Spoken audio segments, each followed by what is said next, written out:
5 Live Formula One. Second practice of the Formula One Qatar Airways Azerbaijan Grand Prix is about to get underway. Welcome to Sports Extra from me, Ben Edwards, as we prepare for an hour of action around the 3.7 mile, 6 kilometre Baku circuit, hosting its 9th Grand Prix here since 2016, when Azerbaijan became the 32nd country to host F1 since 1950. Joining me in the commentary box is F1 correspondent for BBC Sport, Andrew Benson, plus F1 journalist and former correspondent for The Times, Rebecca Clancy. Beck, we are building up to an ongoing battle for this year's championship between the McLaren teammates, Oscar Piastri and Lando Norris, and it was Norris who was fastest earlier today, but Piastri had a bit of a technical issue which caused a touch of delay for him. He was lucky in a way because the way the session went, he still ended up second. So as ever, we're always expecting them to be fighting each other. Oh, it was close, wasn't it? Yeah, it was an interesting session for Piastri actually, in the sense that he had that issue at the start where he went out for a few laps, came back in, then we saw him get out of the car, which is unusual. He had a PU issue, we were told, by McLaren. He then had that bump at the end of FP1. Doesn't seem to have done any damage. It was a bit of a light touch, but still, even with that, he ended up second, so close to his teammate. He's 31 points in the lead of the championship ahead of his teammate. 8 races to go, business end of the season, it's all to play for. You can see, even in FP1, how hard they're all pushing. It's brewing for a great weekend. It is brewing for a good weekend, but Andrew, this street circuit has seen plenty of incidents over the years, and we had a problem with a curb, didn't we, earlier, which caused rather a delay. So actually the teams have not really done as many laps as they would have liked to by this stage. No, they lost about 20 minutes in the end, didn't they, Ben, where the curb at the exit of turn 16, which is the last corner onto the long straight, which is not really a straight, it's got a few kinks in it, hasn't it, but it might as well be a straight. There was a bit of rubber under the curb that Carlos Sainz Williams pulled up as it went over it at one point during the session, and that rubber came out, and once they'd pulled it off, the curb then wasn't secure anymore. It took them quite a while to sort it out. It was all a bit confusing though, wasn't it, because there was a red flag, and then on the timing screens the red flag went away, but all the teams were sitting in the pits and we didn't really understand what was going on. Was it a yellow, was it a red? It turned out it was red all the time, but there was a problem with the timing screens. Hopefully they'll have sorted that out, because it happened again in the Formula 2 session that was between P1 and P2, where someone had a crash, and a similar situation where there was a red flag with a barrier being repaired, but it wasn't saying red on the timing screen. So we're hoping, dear audience, that we won't be as confused as we were in P1 in this session coming up. It's a little bit cloudy, but it's still nice and mild. 32 degrees track temperature and 24 degrees in the air. The wind is not too strong today, but it looks as though it is going to build up over the weekend, and it can be super windy here in Baku. It's a very classic old part of Azerbaijan, but also modern bits as well. And don't forget, you can listen in on BBC Sounds or BBC Sport website, hashtag BBC F1 if there's anything you want to get in touch with. And there is something that came up a little bit earlier. Well, the most important thing is we're trying to find a name for the paddock cat. If you have no idea what I'm talking about, and you'd be forgiven if so, look at any social media or any TV if you can get to one. There is a gorgeous little kitten doing the rounds of the paddock. There are a lot of strays in Baku, I should explain, and this little kitten has managed to find its way into the paddock, and everyone has taken a shining to it. I say it, we don't actually know if it's a boy or a girl. All of the teams are getting involved on their social medias. F1 themselves are getting involved. We've had a couple of suggestions coming in. Actually, Bionic Man said Paddy, which I liked. Matt Smith has suggested Mewis, or perhaps it's the tiger from The Life of Pi Astri. Felonious Gru, apologies if I pronounce your name wrong, suggested Fernando Alonso, which I liked. Also had from Macaroni Pie, we should call the cat Track Limits because it always ends up in the kitty litter. And I've also seen elsewhere on social media just calling it Safety Cat. So thank you. Do please keep them coming. Hashtag BBC F1. Yeah, it's fun to have your involvement in that. In the meantime, we are looking forward to the cars heading out. The Constructors' Championship with that huge lead that McLaren and Mercedes have at the moment, and a possibility of winning the Constructors' Championship this weekend, depending on the points they gain over Ferrari. Remember, Ferrari and Mercedes are still only 20 points separated, second and third in the Constructors' Championship, and Red Bull are a further 21 points behind Mercedes. So what we did see earlier is that Max Verstappen is actually once again looking pretty rapid. He was so rapid last time out in Italy and Monza. Those remarkable records that he set, new records that he set in Monza, and we wondered, well, you know, it's such a unique track, but actually he was looking pretty competitive once again today, wasn't he? He was happy today. If anyone was listening to FP1, you'll have heard me say that he's not usually very happy on a Friday. He's normally quite grumpy and doesn't really like the setup. Seems to take quite a while to settle into the car over the course of a weekend, and then turns up on Sunday and has a brilliant race day. But actually he was looking very impressive, and so was his teammate Yuki Tsunoda, importantly, because all of the pressure at the moment is on Tsunoda to keep that seat in the Red Bull, with Isaac Hadjar breathing down his neck from the Racing Bulls, the junior team, looking to move up and be promoted to that top team. So yeah, it was a very good outing from Red Bull. It's interesting because Helmut Marko, the advisor at Red Bull, said it was a rebirth from Monza. It wasn't track specific, that they had found a new way to approach the weekends and it was working for them. So it'll be fascinating to see how they go in FP2 and if they can keep that pace and keep the challenge to the McLarens, which will also make the championship fight even more interesting if we can suddenly get the Red Bulls up there and splitting the McLarens. Absolutely right, yeah. So it was Norris fastest, Piastri second, Leclerc was third, Russell was fourth, Albon for Williams was fifth. As you say, Tsunoda went well sixth. Verstappen was only seventh, but that wasn't really relevant because he was on a really good lap and then he locked up going into turn 15, had to go down the escape road. It would have been a quick lap. He did complain a bit to the team that the floor was grounding a bit too much, and therefore that was part of the lockup. But he was putting together some very good sector times. Sainz was 8th, Lawson and Hadjar were 9th and 10th, so just goes to show that the Racing Bulls team is also in a good position. But we'll find out more in this second session, because as I say, they didn't get all of the laps that they would have liked to have done earlier on today. And the two Saubers are getting out on track already, so we're beginning to see a bit of action on track. Nico Hülkenberg and Gabriel Bortoleto. Gabriel's been down the escape roads a couple of times here this weekend, but still dealing with it. And of course, Bortoleto's been doing a good job, one of the many rookies in Formula 1 this year, but he has raced here in Formula 2, but not in Formula 1, of course. His best finish is 4th in Formula 2, and we'll see how he gets on. But he's done a good job. 8th in Italy, he was 6th in Hungary, and that was his best finish of the year so far. Very, very impressive. And of course that means that he's, as a rookie, really developing well, and he's out qualified Hülkenberg 10-6 on the various events so far this year. So Gabriel Bortoleto really seems to be maturing now, 20 years old, and we will see how that goes going into next season with all the new machinery that will be coming along. Now, some, Andrew, are going out on the medium tyres, some on the soft. Tyres are going to be a bit of an aspect here this weekend, aren't they?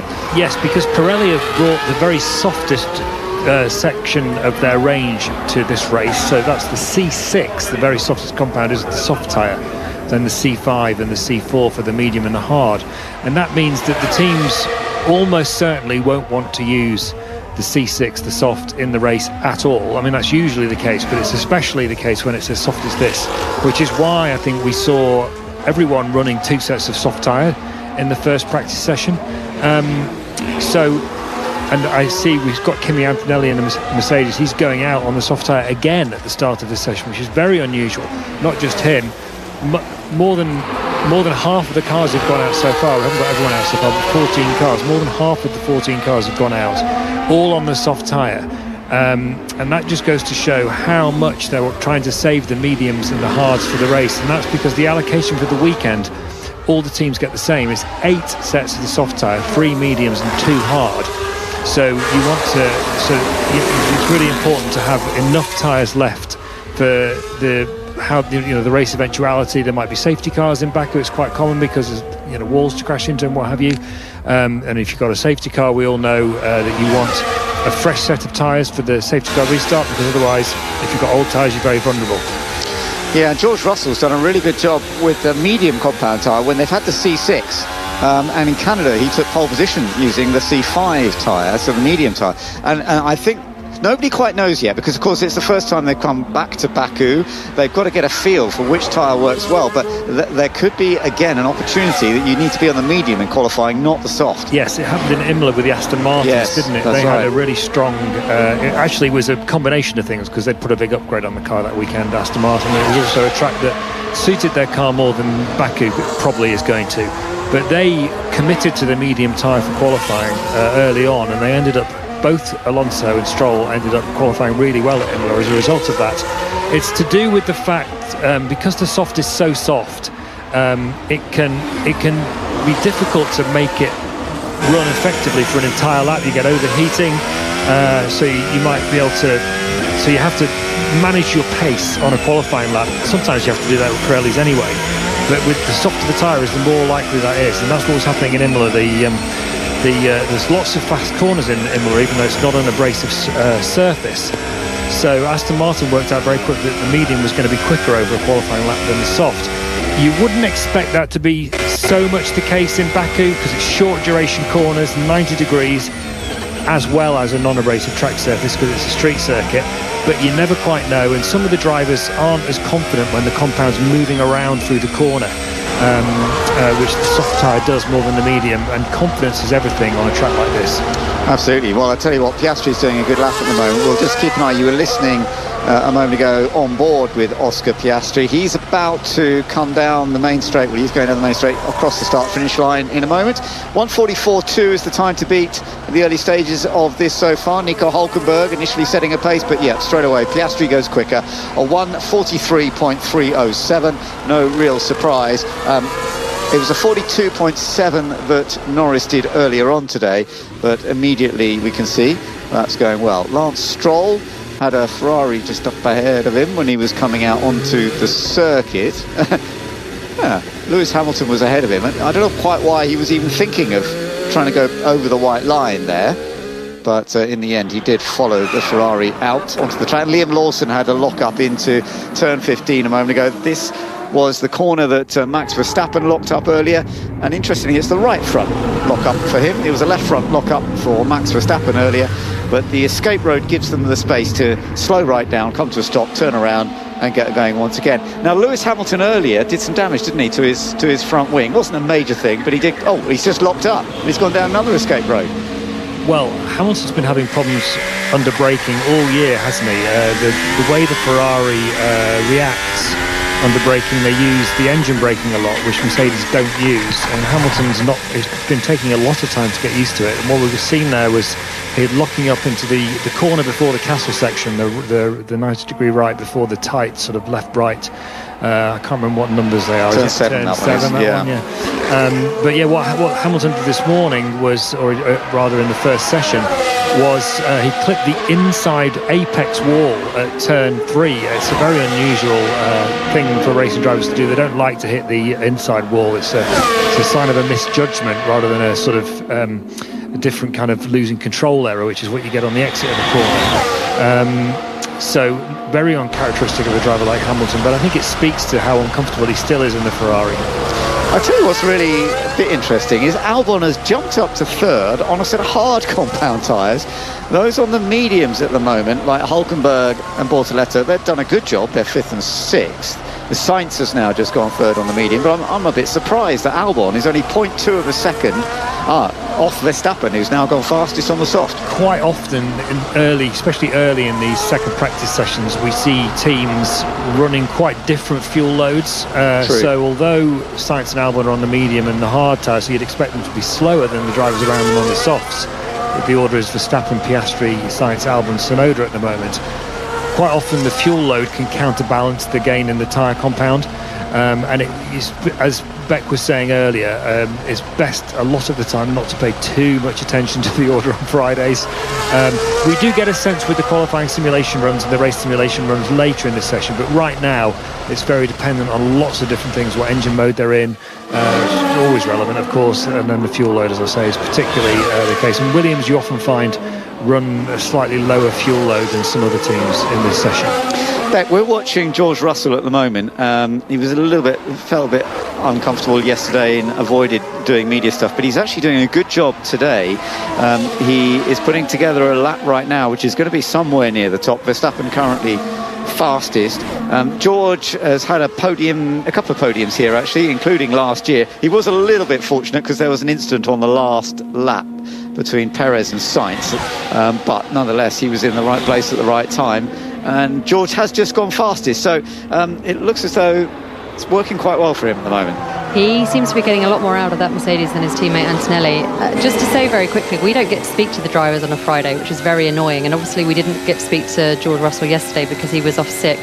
But we did hear that radio message from him, didn't we, this morning? And he sounded terrible. It sounded like he'd almost lost his voice. So very impressive for him. He actually went top, but he's been knocked down almost immediately to fourth. And Leclerc is now top with Bortolesso. Norris is absolutely flying. But it's only 8,000s. He's gone faster. He actually we went purple for sector 1 and 2, and then he was green for 3. So he lost a bit of time in that final sector somewhere.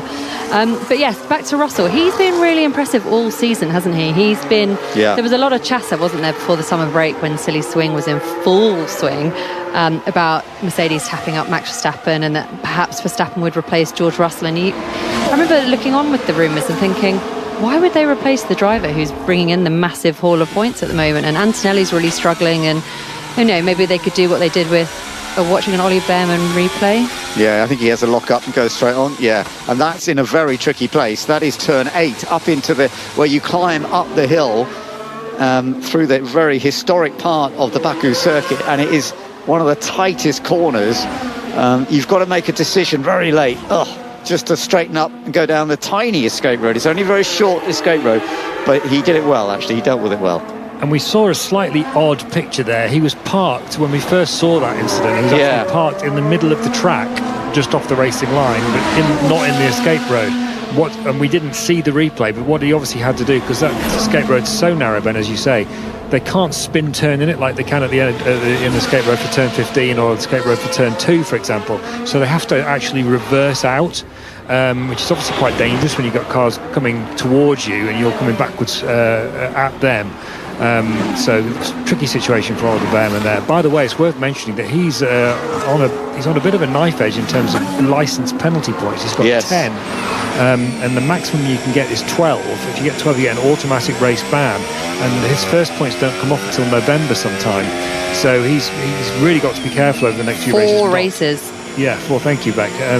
Got to be really careful for the next 4 races not to get involved in another incident. I actually thought that the incident he got penalised for in Monza last time out it was a bit unfair to penalise him for that. Carlos Sainz was overtaking around the outside, and Behrman didn't really have it. Was a legitimate move, and Sainz was in the position according to the racing guidelines to be able to make the move, but Behrman was on the inside and Sainz just turned in as if he wasn't there basically, and Behrman got blamed for it, which seemed a bit harsh to me. It felt to me more like a racing incident than something that someone should be penalised for. Why didn't Haas challenge like Williams did?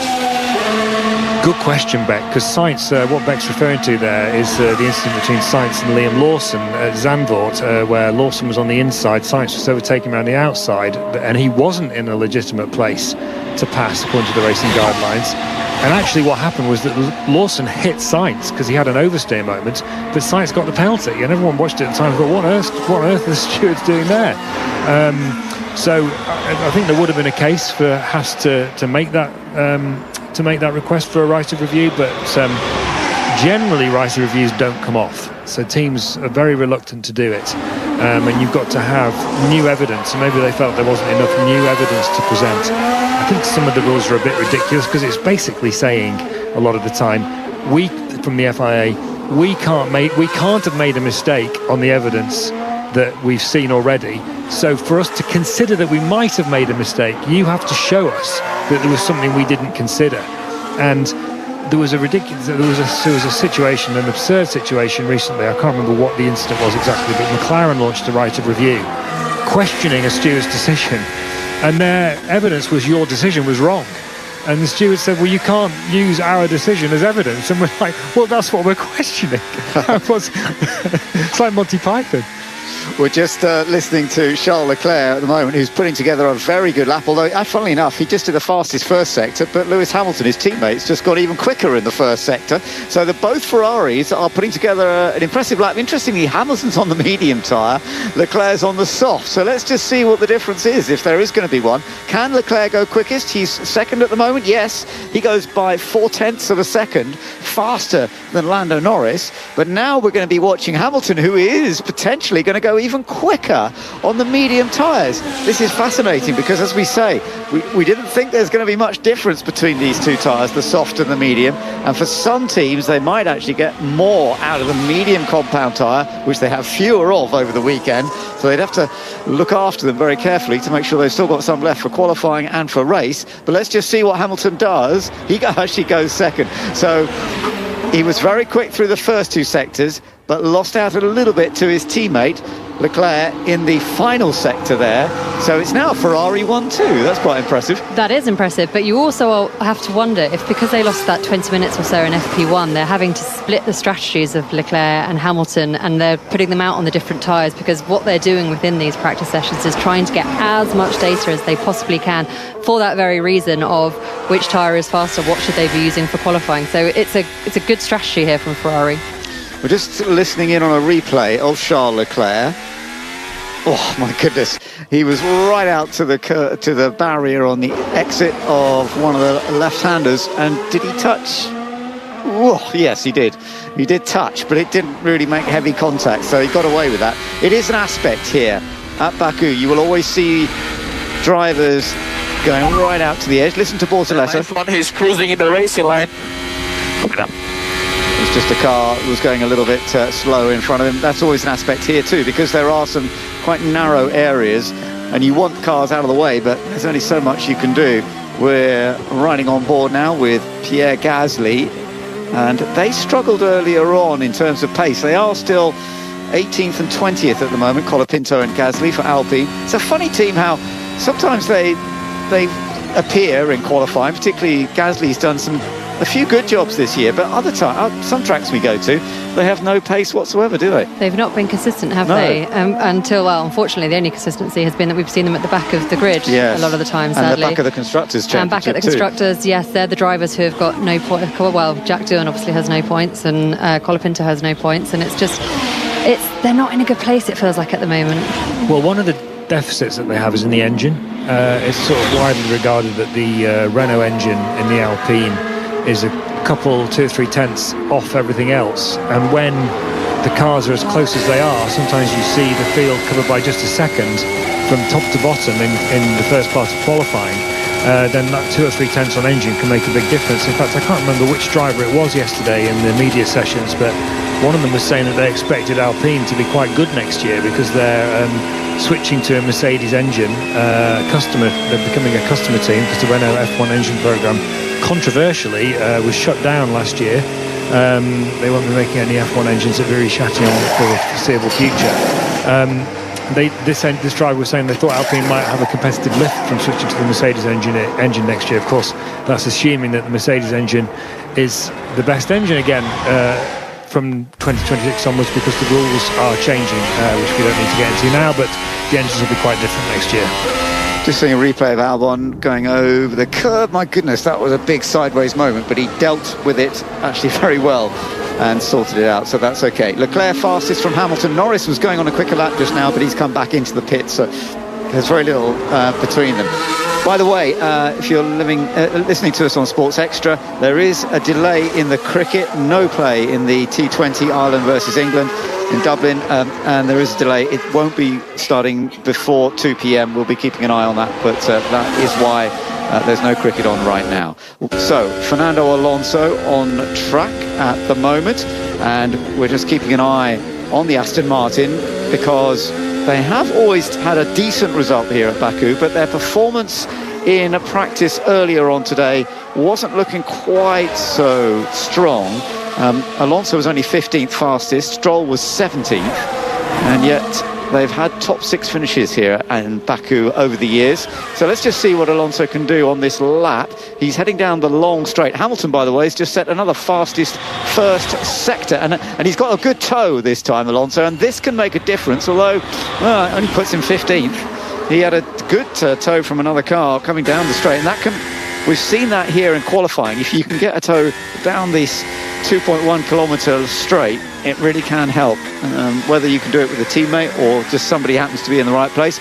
We're now listening on board with Lewis Hamilton as he comes down into turn 16 onto that long flat out section, and he is on a very good lap on the medium compound tyres through the kinks that are absolutely flat out. They're getting up to a speed of around 215 miles an hour as they come down the end of the straight here. He's about to go over the line. Let's just see if this is a faster time. Is he going to beat his teammate Charles Leclerc and go to the top? Yes, he is. It's a 1:41.543, and this is only the second practice session. The qualifying record here is 1:40.203 by his teammate Charles Leclerc in the past, and I think we're going to definitely be getting down in the 1-minute 40s by tomorrow, as long as it stays dry, of course. It is due to stay dry. We've never had a wet race here, have we? Not from memory anyway. No, they're forecasting 20% chance of rain on Sunday, but I don't think we'll be seeing it somehow. That is very impressive from Hamilton, given he had a pretty ropey FP1 by his standards. Made that mistake going into the wall, and then just wasn't really putting a good lap together, was he? But he'll be very happy with that indeed. Yeah, absolutely. Well, we shall see how this all goes. Lance Stroll has had a touch against the barrier. I think he's got away with it. That is at turn 15, the key one as you plunge down the hill and then into the last key left-hander before you get onto the straight. Again, he didn't really have to lift off too much for that one. Charles Leclerc, did he have a touch as well? Yes, he did. Listen to the radio. I touched the wall quite hard. Yeah, I said as he touched the wall, that was turn 4. That's earlier on the lap. That's twice Leclerc's hit the wall now. Once at turn 3, once at turn 4. One on each side of the car just to even things out for him. Knocked it back into place maybe with the rear axle. Yeah, well, it's something you have to be wary of though, isn't it? Because if you get damage to the car that doesn't be seen by anybody until on Sunday in the race, then that's not so good news. But it's Hamilton who's fastest at the moment by 2 tenths, just over nearly 2.5 tenths from his teammate Charles Leclerc, and it was the medium tyre. And the medium tyres have worked well for Carlos Sainz as well. He's 4th fastest, and Isaac Hadjar, that's impressive. The Racing Bull, he's in 5th place. Norris is in between, he's in 3rd position. Verstappen currently 6th, Bortoletto 7th, Albon 8th, Russell 9th, Lawson 10th. It's an interesting mix, I have to say, of cars that are up at that higher level. And you were talking about tyres earlier, Ben, and the choices of compounds. Interestingly, of that, everyone's finished their first runs now, and normally you would expect to see a mix of hard and medium tyres on these first runs in P2. But in fact, we've only got Hamilton, Sainz, Hadjar, Bortoletto, Albon, Hülkenberg and Ocon are the only drivers not to use the soft tyre for that first run. Which just goes to show how much most of the teams are concentrating on not wasting those medium and hard tyres, which they're going to want for later in the weekend. Charles Leclerc sliding a little bit as he comes out of turn 15, but stays off the barrier this time. His lap is a decent one, but it's not going to be as quick as Hamilton because he's already 4 tenths of a second down. We're on board with Charles Leclerc now, the star qualifier here at Baku over the last 4 years. 4 pole positions in a row, and yet to win this race, and he's actually backing off, he's going to be coming in the pit lane, to win this race has never happened for him as yet. Last year he was leading the race, doing a good job, and then Oscar Piastri just pulled off a remarkable move down the inside into turn 1, and he was further back than anyone would have imagined he could have done the move. Charles Leclerc gave him the space, thinking he won't make turn 1, but Piastri did make turn 1 and then held on to take the win. It was a brilliant move. I mean, I think you could possibly argue that Leclerc should have been a bit more aware. Possibly, yes. He could have maybe defended. And later in the race, he did defend a bit more on the inside. But in a way, I wasn't surprised because Piastri was so far back, I didn't think he was going to make it either. No. Well, he nearly lost it, didn't he, on the exit? He only just made it round without hitting the barrier. But it was definitely probably the move of the listen to me, arguably the move of the season. You've been to see Oasis? Definitely, maybe. I haven't actually, couldn't get tickets. I couldn't get Radiohead tickets the other day either. It was very annoying. Anyway, there you go. But it was super move from Piastri to win that race, and then he defended really, really exceptionally well for the remainder of the race, with Leclerc right in his wheel tracks. And there was a beautiful moment at one point when they were really pushing hard, both of them, and they both ended up oversteering out over the curbs at turn 16 at the same time, almost in like as a balletic partnership type move. Reminiscing about this move makes you really happy, doesn't it? I wish we had a camera on you right now, people could see how much you're smiling while you regale the tale of the overtake. I don't quite know how to react to that, Beck. We just heard some funny noises from the drone that is flying over the top and giving us some images. By the way, McLaren, with this chance of winning the Constructors' Championship, it would be the 10th time that McLaren have ever won the Constructors, and it would be back-to-back to last year, of course, when they also took the Constructors' Championship, but they're also going to take the Drivers'... Well, we think it's very likely they're going to take the Drivers' Championship between Piastri and Norris. Yes, it's not impossible, as we mentioned earlier, actually, that Verstappen, if he kept on winning, but it would mean, really, for the McLaren drivers to not have results at all, and they will have results. So the likelihood is it's going to be Piastri versus Norris for the remainder of the year to see who's going to become the 2025 world champion. But Red Bull have had good success here at Baku. They've had 4 wins, even though they've never had a pole position. They've had 4 victories here, 3 wins for Mercedes, and then last year that win for Piastri was the first win for McLaren at this circuit, because before last year they had struggled a bit even to get podiums at this circuit.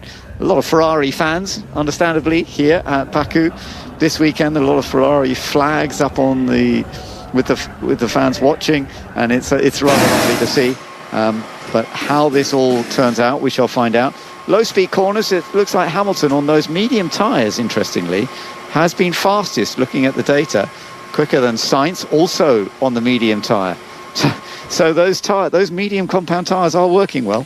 Well, for anyone who listened to the preview pod, Jolyon Palmer said that this was Ferrari's best bet for a win, and you were giving him grief, Benny. But now I reckon Jolyon's one who's feeling a bit smug. Well, one lap pace is one thing, race pace is another, I would say. I think I did agree with Jolyon that this was a race where Leclerc could end up on pole position.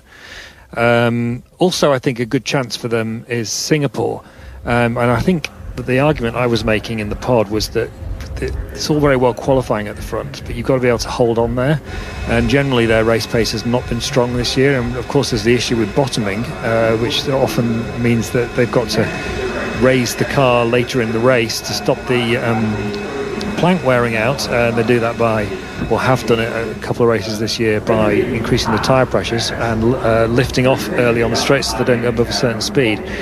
Obviously it's hard to defend a lead if you're lacking in pace in the race, whereas Singapore, and this is what I said to Jolyon yesterday, if Leclerc can put it on pole in Singapore, and that's a race where he really could hold on in the front and someone couldn't pass him. So it's very difficult to overtake Singapore. I mean, it's not easy to overtake here, but it is possible, and particularly as the tyres, as you say, get a bit more worn, there may be more opportunities with that hugely long straight. If you get the right toe as well, then it can be an opportunity to overtake. Safety cars, of course, that can affect things here, as we've seen so many times. Actually, last year we had a pretty clear race. It was surprising until the very, very end when we had the incident between Perez and Sainz, and it was just a virtual safety car right at the end. Funny thing is, actually, Sergio Perez, who we will see back in Formula One next year, racing for Cadillac, he's the only driver who's won twice here before, isn't he? And he will be back next year. He has the most wins of anyone, which perhaps tells you that this track is quite random, or perhaps he's good at street circuits, but I think it's probably the former. Yeah, he was very successful here in his Red Bull days, wasn't he? He absolutely loved this track. He also, a bit like Leclerc, he has a penchant for the street circuits. He does very much enjoy them. But yeah, he went very well around here. I'm not sure in the Cadillac that he'll be back on the top step again next year. You don't know. We don't know. We have absolutely no idea how it's all going for them in the wind tunnel and all their preparations. They are being very humble and saying that they are expecting to be at the back of the grid, and I think that's probably a very good idea. Set the expectations low, and then you can only surprise on the upside, which is, I think, a good strategy from their point of view. But yeah, it'll be good to have him and Valtteri Bottas, who will be his teammate, also confirmed. Both of them back on the grid, both extremely experienced drivers, and both just good characters to have around. Yeah, and actually Bottas was another winner from Baku as well in the past. So yeah, it'll be very interesting to see next year when the Cadillacs are here, as you say, whether it's going to be a fully competitive car. We will find out, but it's fun that we're getting another team involved in Formula One next year. There'll be 22 cars out there racing, and yeah, a lot of interest involved. We've got just over half an hour to go in second practice here at Baku, as we build up towards what is an exciting race and a particularly exciting qualifying tomorrow, because qualifying is very crucial here. There's no doubt, as we said, overtaking is not impossible, but it is still a street circuit, so it's not easy, and you really want to be up near the front if possible. Hamilton is top spot at the moment from Leclerc. We're listening in to Carlos Sainz, but he's done a good job so far on the medium tyre. Now, with half an hour to go, some of the teams will be starting to focus on race pace rather than qualifying pace, because that will be important, but it's probably a little bit, probably not just yet. We should get the quali runs now, and then the race runs after that. Yes. And Norris is just starting what looks like his qualifying simulation run in the McLaren. I've just seen that, so for example, the Williamses, they've gone out on the track. They ran the harder compound tyres in the first run. They've now gone on to the soft tyre. So this does look to me like the start of the qualifying simulation runs. And then you're right, Ben, after that, in about 10 minutes time, we get, Norris has just hit the wall. Quite badly, I think, at the exit of turn 4, was that? Ouch, that does look like... The car's like... crabbing, isn't it? Yeah, he may well have done a little bit of damage there. As you say, it is the exit of turn 4, but Lando Norris has just made contact with the barrier. He's slowing, the left rear, you can see, it's kinked. And is he going to be able to make it back? It's wobbling around a little bit. Lando having to drive at a very strange angle. Listen to the radio. I'm in the wall. Yeah, okay. Tire's gone. Right, so he's punctured the left rear. That's what he's talking about. He's trying to keep out of the way of everybody else. He has kept out of the way again, but he wants to try and complete the lap. And I think he's going to... He's still got quite a long way to go. He's got more than half the lap to complete. We're looking at an onboard here of when it went wrong. Comes out, bosh, oversteer, bang, left rear, hits the barrier. We've got another view of it coming up. Yeah, it's just that little bit harder. We've seen quite a few people hit the barriers just a fraction less than that without doing the damage. Bosh, but he's hit that left rear, and it has taken all the tyre pressure out, and he's struggling a little bit to get back. Hopefully he can still come back. Well, he said the tyre's gone, but I wonder whether there's something else gone as well. We'll have to see when he gets back to the pits, but you would not expect the car to be sort of, I don't know what the right verb for it is, but it had that sort of odd angle, offset angle, that suggests a suspension failure normally, but we'll see. He almost looks like it's shaking side to side, doesn't it, as he's battling to kind of keep it in a straight line. Yeah, I think you're right, actually. It may well have damaged the suspension as well, just looking at the angle. Oh dear, are we talking about a gearbox change? Well, doesn't matter, because you don't get a penalty for gearbox changes anymore, because you've got an allocation that you fit through the you just take it from the pool of push, do you? Yeah, and he is making it his way slowly back, as you can listen. Well, it's interesting, when we were watching on board, he's having to go along straight with the steering turned right because of the rear wheel. And it does look, actually looking at it, it doesn't look like a puncture, it does look like suspension. Definitely broken the left rear suspension. Yeah, you're right. So it is the rear suspension that is broken, and that is, you can actually see the suspension wobbling there. There was a shot just where you could see the rear suspension is broken on the right rear. Left rear, and that is what is just causing him a rather slow return back to the pits. So have another look at how this incident happened. Oh, this is turn 2. Right, this was earlier on. He already touched the barrier there with the right rear, but then it was going through turn 4 that he really hits the barrier that much harder, and he's damaged the suspension on the left rear. We're having another look at it now, and it really is quite a hefty clout. It definitely breaks part of the suspension in doing that. The tyre actually has survived, but he is still coasting home back to the pit lane. The question is, can they get the car repaired to do some more important running in this session? My money would be on no.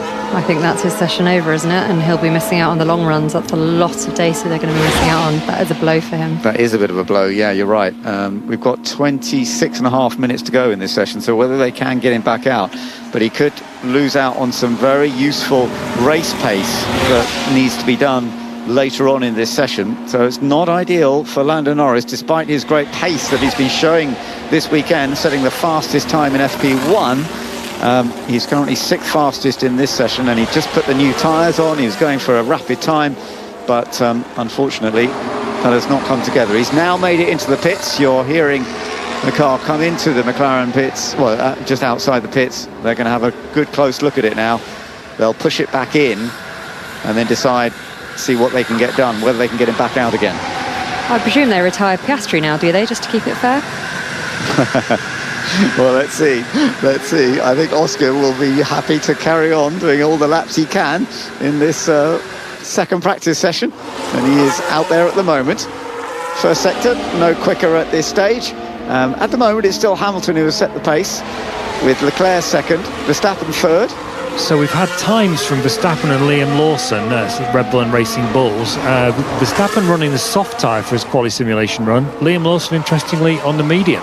And he's only 500ths behind Verstappen, which I don't know what that says, but it might say a lot, or it might not say very much at all.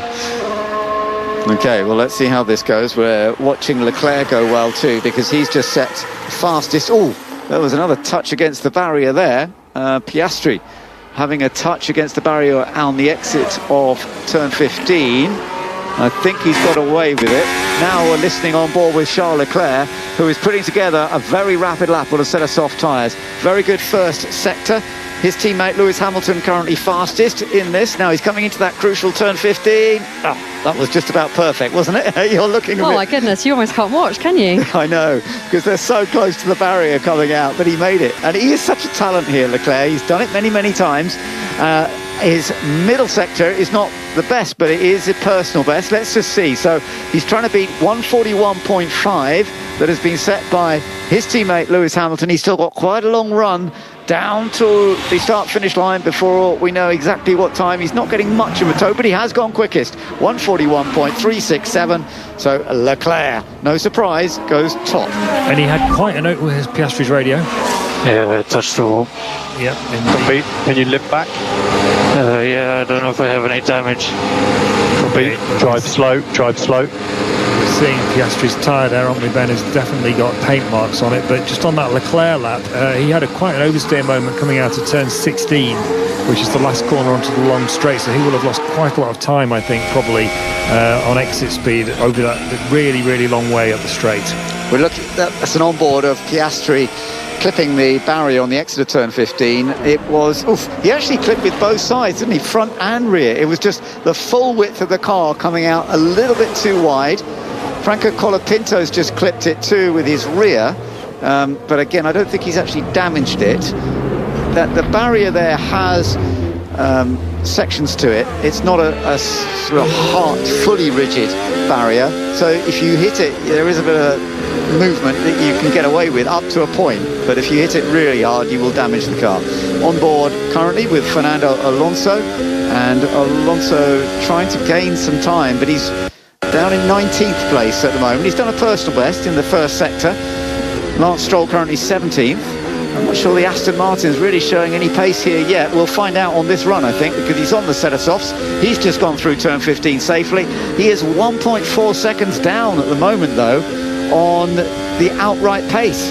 So the Aston is not looking quick here at all. He's into the little sequence of flat out sections onto the main long straight now, and you're just listening to the power.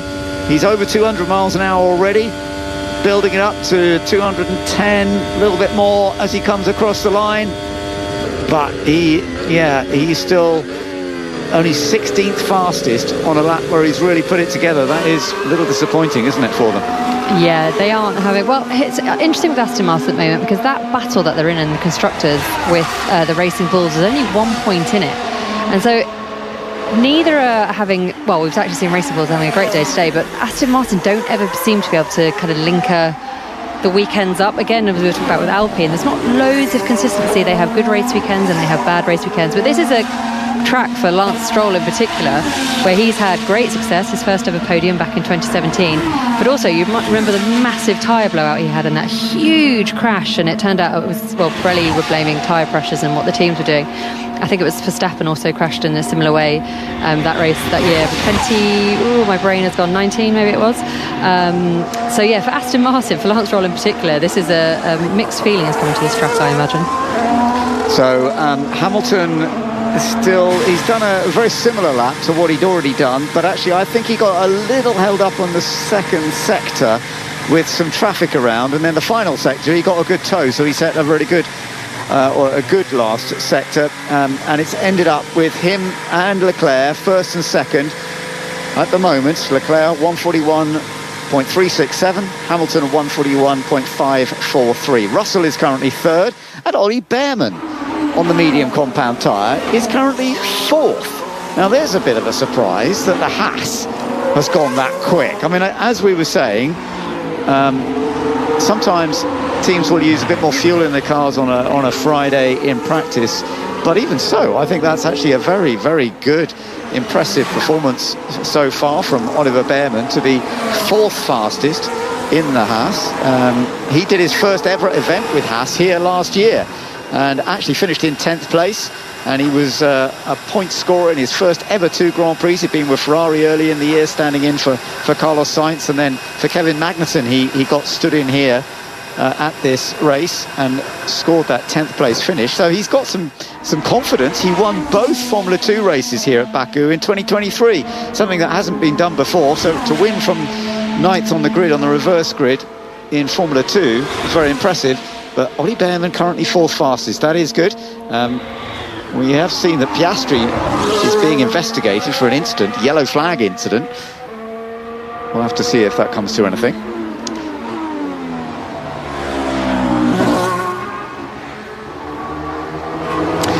Charles Leclerc, the man who's taken pole position 4 times in a row, is fastest at this stage from his teammate Lewis Hamilton. Ferrari 1-2 for Oscar Piastri and Lando Norris. It's not been going so well, and Lando Norris has damaged his car, so he has dropped down the order. So there's plenty to think about going forward into the rest of the weekend.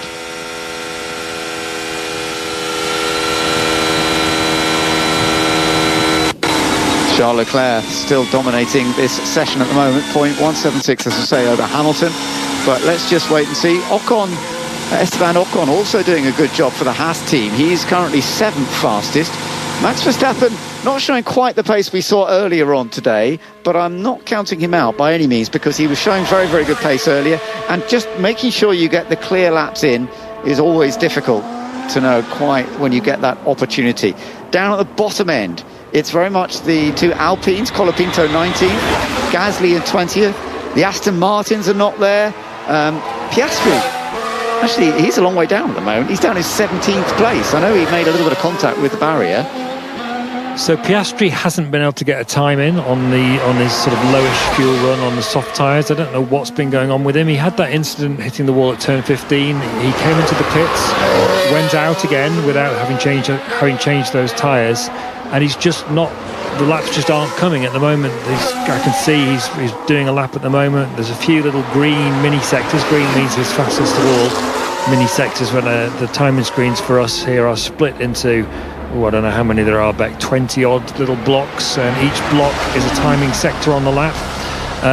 But he's just not put a lap together, so that's why he's down in 17th. Not the greatest of sessions for the 2 championship contenders in the McLaren, it has to be said. Mistakes from both of them, and ironic that Norris has crashed his car and is still 8 places further up the field than Piastri is, who tried to crash his car but didn't quite manage it. I don't think he tried to crash it, to be fair to him. No, probably not, but we shall see. Whether Norris gets back out, we sort of doubt it, but we'll have to wait and see. Russell's doing a good lap at the moment, very good first sector. You're actually listening to Antonelli at the moment, his teammate Kimi Antonelli and the other Mercedes. They're both on the soft compound tyres at this stage, but George Russell has just set the fastest first sector. He is currently 3rd fastest anyway overall, so there's a chance here that Russell might take the outright pace. Let's see where Antonelli goes. Antonelli goes up to 4th. He is only a fraction behind what his teammate had already done, but Russell having set the fastest first sector, may well be going a little bit quicker for this next lap. Oh no, his middle sector slower. I don't know whether he picked up some traffic. And he slowed right down now. So whether he may have made contact because he's been wobbling the car around. I bet he's actually touched a barrier. We'll have to wait and see on a replay, because I don't see any cars in front of him that might have slowed him down, but I did see him wobble around a bit as if he's getting a feel to see whether the car's still feeling properly lined up. Yeah, so Ben, Piastri has now done a lap on that set of soft tyres, but it's only 42.295. That's only good enough for 12th place. Still slower than Lando Norris, whose time was set on the medium tyres before his crash. So I don't quite know what's happened to Piastri. And of course, he's got that yellow flag infringement hanging over him. Here's Russell. We're getting a replay here. Yeah. That's an unusual place. He's actually hit it on the exit of turn 12, so that's the bit as they come up the hill and into the classic sector of Baku, and he gets a big oversteer and bashes the barrier on the exit of turn 12, so that is a slightly unusual place, but he'd done a really good first sector before that. I don't think I've seen an accident there before. It's not really an accident, he's just had a moment, but Piastri, he's done 6 laps on this set of tyres, so they would have been past their best by the time he did that lap, but still that's a long way off, 8/10 off the pace from McLaren. We're not normally seeing McLarens down there, even if their tyres are a bit used. No. So tricky session for them. It's a good point. I mean, looks like we're going to end up with a rather unusual lineup at the end of this. The Ferraris, and that's interesting, working together. I wonder if they'll do that in qualifying, because if you get a tow down the straight, I think that was just sort of lucky probably, they were together on the straight. That worked well for Hamilton going on to this lap, because that would have put him as an extra high speed going down into turn 1. So we'll keep an eye on Lewis Hamilton's lap here. Towing is something Ferrari like to play around with. They did it right back to the days with Alonso and Massa. And I remember saying to Fernando Alonso once, it never looked like it worked when they were doing it, and he said no, it really did work, it's just we were never that quick. That looked like they were practicing. Exactly, I thought. That was the point I was about to make. It looked like they were practicing it for qualifying, and I think they see this, like Jolyon Palmer, as an opportunity for them, because Leclerc's so good around this track, and Hamilton looks just in a great first sector purple on the soft tyres that he's on now. Yeah, so with that tow, yeah, they could. I think it's gained his first sector a little bit. Yeah, so maybe they could tow each other potentially through qualifying if they get the timing right. It's really hard to choreograph. It is. It is what I always used to say to Alonso. It looks like there's too much complication involved in trying to make it work. But anyway, we'll see. But it does look like they're preparing for that for tomorrow. This is a good lap by Hamilton. Let's see if the next sector is as useful. He is not getting a tow, but he's looking rapid through the more twisty section into the vital turn 15.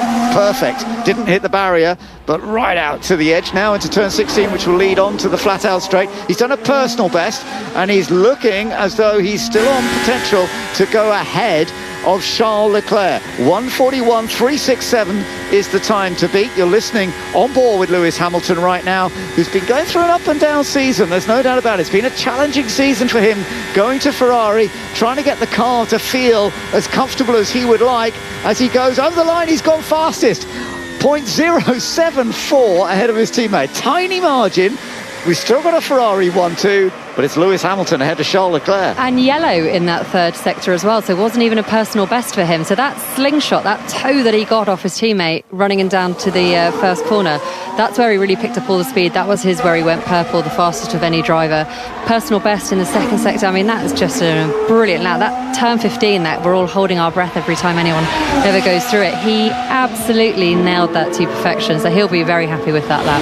But still work to do in the third sector, but that's obviously where they don't have the straight line speed, so they're very quick in those slower corners. It's a good point you say, though, that it worked, that they did the tow. So will that encourage them tomorrow? You know, we'll find out whether they do that in the qualifying, whether they tow each other down the straight. Now, we're keeping an eye on Ollie Behrman, who's done a brilliant job as well so far. He's 5th fastest in the Haas.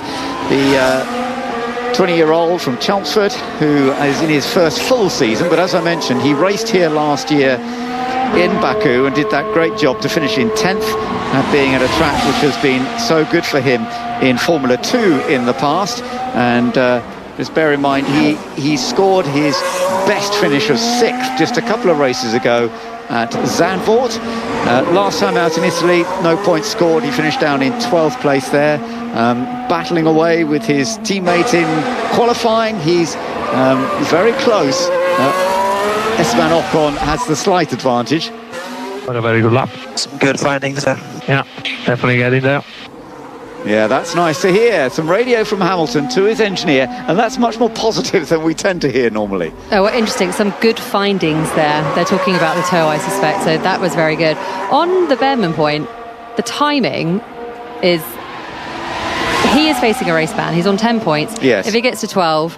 He deputised for Magnussen last year here, who also had a race ban. That's right. So, read into that what you will. But Behrman came out fighting yesterday in the press conference, saying that he will not change how he races. He will be going as hard as ever. He'll be pushing, and he's now in 5th. So, you know, he has a point to prove, because you give your competitors any sniff of weakness. If you say, I'll back off in the corners because I don't want to get done or have any penalty points, you can't be like that as a racing driver. It is a brutal sport, and you've got to put your car in places where most people wouldn't even think about it. So yes, it's good to see Behrman has come out like this. He is really coming out fighting. He is. So now on race pace. So 146.2 on that lap, which actually I think in race pace is looking quite reasonable. Albon's just on a 146.0, and this is something that Andrew will give us a bit more information on in a while. But understandably, they've now got some fuel on board, these cars, and what they're doing is getting a good feel for what it's going to be like in race pace. Now, interestingly, quite a few of them are on the soft tyre, which it's not very likely that they're going to be doing a lot on the soft tyre in the race, unless it's a late safety car, and then they might, I suppose, to try and get fastest lap. Actually, that was something Verstappen tried to do last year. He went out late on soft tyre, but it didn't work because we then had a virtual safety car. So he didn't get fastest lap. Lando Norris had ended up with fastest lap already. Safety cars always affect things. Russell has done a good job. We're just listening on board with George as he's doing a practice start out of the pit lane exit, and he's half a second faster than Verstappen. Now we're just seeing one of the Haas coming back out onto the track, Ollie Behrman.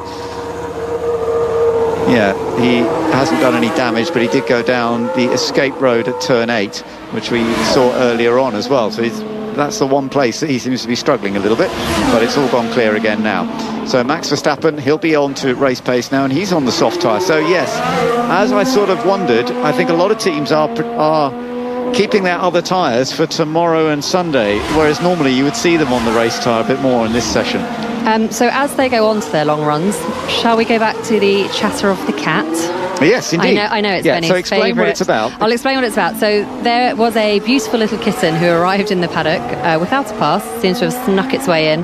The teams have become very attached to it. It is all over their social medias if you have a look. And I was asking for the name of the cat. I've had some very good suggestions so far, but we've had another couple of great ones coming in. And so I need to throw them in. So thank you very much. Behrman Radio. Behrman, yeah. Brakes. Oh, he's saying it's to do with the brakes that it took him down the escape road at turn 8. Or maybe that's something the team can help with. But yeah, let's get back to what you're talking about. So yes, the paddock cat, what are we calling it? I was asking for slightly ingenious names. I went for E-Cat Hajar and Safety Cat I also liked, but my favourite one is coming up. But first, Laird Ben, thank you very much on X. You said you're going for Nikki Meowder. I like it, but this is my favourite, so thank you to Steve King. He said the Japanese word for cat is neko, rhymes with echo. So I am going for Neko Hulkenberg. A lot of thought went into that one, so that's definitely my favourite so far. That's fun. Good choice. Good choice. Keep them coming in though. We've still got a bit of time. 7.5 minutes on the clock. BBC, #BBC F1. Lovely. Yeah, great to have it. Oscar Piastri now on a set of soft tyres to put some race pace together as well. And we will see how this all comes together. Kimi Antonelli has done a reasonable job too, by the way, because as I mentioned, George Russell for Mercedes is currently 3rd. Kimi Antonelli is 4th, Ollie Behrman in 5th, Verstappen down in 6th place. Liam Lawson is 7th, Esteban Ocon 8th. You're listening to On Board with Oscar Piastri right now. He's got a little bit of traffic up ahead of him. And of course, when they're doing some race pace, they're all often in traffic, and they won't get out of the way that easily, because of course when you're doing race pace you've got to get an idea of how it is to follow another car, whether you can get away past easily. He will get a tow down the main straight, so we'll see whether Ollie Behrman is going to be passed by Oscar Piastri here. He's going to get, he's getting a tow. He's got DRS. Let's just see whether this works for Piastri. Of course, we know that Piastri is very impressive at late braking. And into turn one. The corner where he took the lead last year from Charles Leclerc, he nips past Ollie Behrman. Makes it look very straightforward indeed. But McLaren are not having the sort of day they would normally have, are they? Very unexpected. Norris down in 10th, and I do not think we'll be seeing him again after what was a pretty hard hit on the wall, and Piastri not doing any better. So yes, very unexpected from them. We obviously saw in Monza they weren't the fastest car. That honour went to Red Bull, but I don't think anyone expected them to turn up here in a bit of a mess, you would say. It's Ferrari really leading the charge, and they've been the one who have impressed so far. Oof. That was an interesting one, Carl. We just saw a replay of Carlos Sainz actually clipping the barrier on the way into a corner, and that is into turn 16, the important one coming onto the straight. But it's rare to hit the barrier on the way in. He's just trying to get as wide as possible before he turns, but in going that wide, he actually clipped the barrier. It didn't do any damage. It was just a touch, but it's something they need to be a little wary of. We're listening and watching Bortoleto at the moment. Gabriel Bortoleto, who is down in 15th place now. So the Saubers were actually showing reasonable pace early on, but they're not. They have dropped down a little bit. It's still going to be a very difficult one to judge this from the positioning we see today, and then what we see tomorrow and into qualifying could be utterly different to what we're seeing, because Ferrari 1-2, Mercedes 3-4, and then you've got Haas well up there, and yet we know Red Bull is fast, we know McLaren are very rapid here. Could be a completely different story tomorrow. Not wanting to put myself out of a job, but I do always say you shouldn't pay attention to Fridays. I know. It's fun the free practice is always fascinating because, and of course for the teams, I'm always amazed at how much they learn on a Friday. I mean, we've seen it with Verstappen quite a few times with Red Bull. The amount of work, and just think about the teams overnight, not at the track because they're limited on how many hours they can be working on the cars, but back at base, they work overnight, don't they, with the simulators? Yeah, they don't have a curfew like they have at the track. And what I think today the teams will be taking, I cannot remember in previous years so many cars hitting so many corners. It's not just turn 15, yes, that is heart in mouth stuff. You're right. But we are seeing incidents spread all over the track. So are the drivers pushing too hard? Is it not quite what are the cars not feeling right how they were expecting them? The setup's not quite right. They will have taken a lot out of today. I am very much in the camp of Stefano Domenicali of please can we have less practice. I'm not sure sprint races are the answer, certainly not at Singapore like they've planned for next year. I don't think that's the right place to have a sprint race, but I digress. We haven't got long enough, no practice session is long enough to go into that. But this is good for the teams. It's not always great for us to watch. We don't glean that much. We don't know, for example, on the long runs that they're doing now, these race sims, we don't know what engine modes they're on. We don't know their fuel loads. We have, thankfully, Andrew Benson, who will tell us a bit more about it shortly. But I am fascinated by how much damage has been done today. Yeah, no, me too. You're absolutely right. There has been damage done. Lewis Hamilton did a little bit of damage earlier on his front wing in FP1. He's actually set the pace, though, here in FP2. They're on race pace right now, but he set the pace. It's a 1-2 for Ferrari. And can the Ferrari team actually get a win here this weekend? They've had 5 poles in total here in the past, with 4 consecutive from Charles Leclerc, but they've never had the win at Baku. But even though they're 1-2 at the moment, I'm still not going to put a bet on it, because we know McLaren have had a difficult day. Verstappen has not quite shown the pace that he showed earlier, so it's a difficult one to judge this, and I am really looking forward to tomorrow when we get into FP3 and particularly into qualifying. It could be different in each session, and as we know, Leclerc has actually gone down an escape road. That's unusual. He doesn't make many mistakes here, but he has made a mistake this time, and we have seen him touch the barriers a couple of times, but he's got the car going once again, and it doesn't look as though he's damaged it. So yeah, as you're saying, we're seeing a lot of incidents, aren't we? Well, let's learn a bit more, shall we? It is everyone's favourite time of the day to go for a nap. if he was of the feline persuasion, his cat would be called Fernando Alonso. It is, of course, time for Long Run Corner with Andrew Benson. You can go the distance, we'll find out in the long run. Well, we've been talking about this being a bad day for McLaren. It isn't really. Actually, Charles Leclerc, perhaps unsurprisingly, is the quickest on the long run. We haven't got a lot of data, just a couple of laps from each driver. But on the soft tyre, he's averaged 1 minute 46.246 over 2 laps now. Although Oscar Piastri is only just behind him on 146.300, so about 500ths basically behind. His first lap was much quicker than Piastri's first lap, but then he had a slower lap by more than a second on his second lap.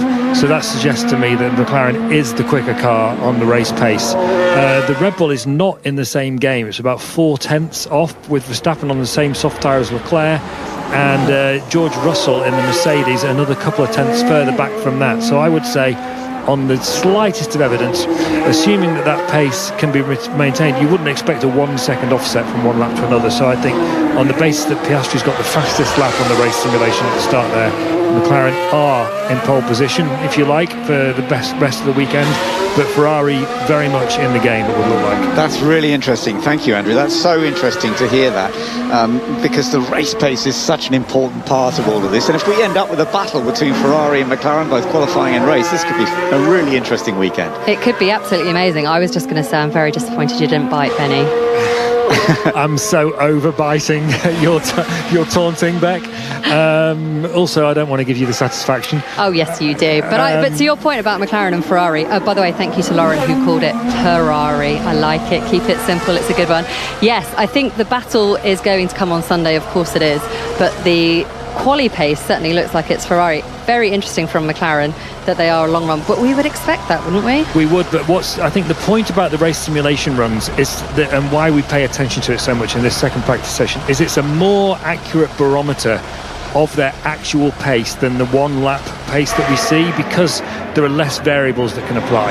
Yes, there can be engine mode differences, and there often are, but the fuel load offset has gone, so you're not having the picture skewed so much. So actually, although we call it the race simulation runs, and that's what they are, they're actually a better indication of which team is in which competitive order, even though it's not a one-lap run. So I would suggest that we've seen McLaren have a messy session on one-lap pace. We've seen Norris have a crash.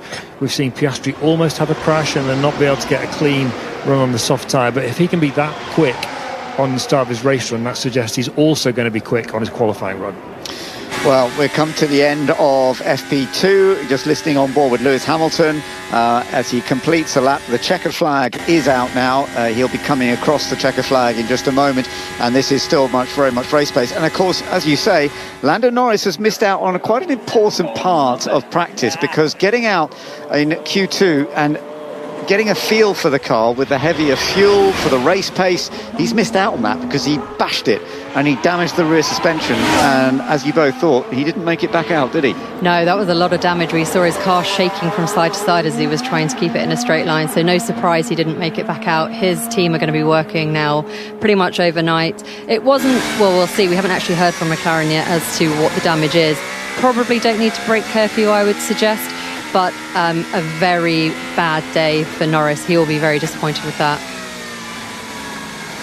Well, we've got a very interesting session coming up tomorrow, there's no doubt, and particularly with the qualifying. But Lewis Hamilton has set the outright pace. Let's just quickly run through, and then I just want to get your thoughts on what we've got going forward. Hamilton fastest, then from Leclerc in second place, 1-2 for Ferrari, and then 3-4 for Mercedes. George Russell third, Kimi Antonelli fourth. Ollie Behrman in impressive fifth, ahead of Max Verstappen. Liam Lawson seventh. Esteban Ocon in the other Haas in eighth place. And Alex Albon in ninth. Lando Norris only 10th. And Carlos Sainz in 11th. Oscar Piastri down in 12th, even though he was able to do the whole session. Isaac Hadjar 13th, Yuki Tsunoda 14th, Gabriel Bortoleto 15th, then ahead of Pierre Gasly, Lance Stroll, Nico Hülkenberg, Fernando Alonso all the way down in 19th place, and Franco Colapinto in 20th place. So, Beck, what do we think going forwards? Is this a bit of a reset for McLaren going into tomorrow? No, I think they'll be fine. I think you can afford to have a bad day on a Friday, and you can still have a good weekend. I don't think that's going to be an issue. But just very quick shout out to follow up on the Japanese. Steve Butler, thank you very much for your French suggestion of Charles Le Chat. I've loved all the cat suggestions. Thank you very much. Keep them coming. Read them out over the weekend. Hashtag BBC F1. And who knows? Maybe we'll crown whoever the winner is. We'll make up some terrible feline pun, and that can be the paddock cats. What do you think, Benny? Why not? Why not indeed? Yep. Let's get some more cat jokes. I have to say, I think that Japanese one, that was trying too hard. Yeah, you have to if you have to explain your nickname. Ferrari might have done it for me. That was quite good. And I like Fernando Alonso, of course. Oh, of course. Well, I feel like you're going to get a goldfish and call it that, maybe. Well, if I realise no more pet chat from me.